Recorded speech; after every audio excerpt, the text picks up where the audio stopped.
Welcome to Guide Guru. We hope this video helps.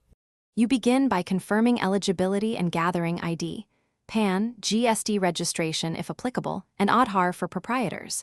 Make sure the business structure is clear.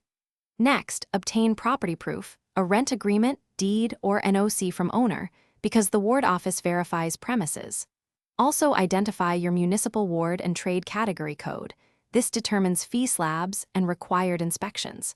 Once these essentials are ready, proceed to create an account on the Kolkata Municipal Corporation portal so you can submit the application without delays. You now fill the trade license form on the KMC portal.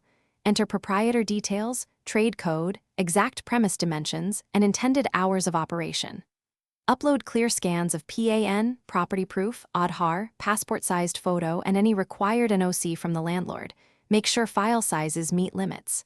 After reviewing entries, pay the prescribed fee online using net banking or card. Keep the receipt. Once paid, note the application number and monitor the portal for inspection scheduling or document verification status to keep momentum. To finalize, prepare for a municipal inspection. Clear premises, display required signage, and ensure fire and sanitary measures are accessible.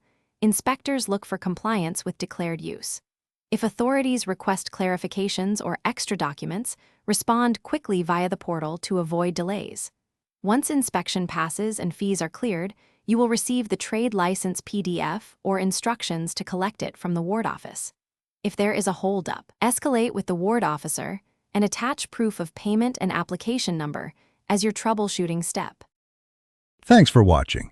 Consider subscribing if we helped you today.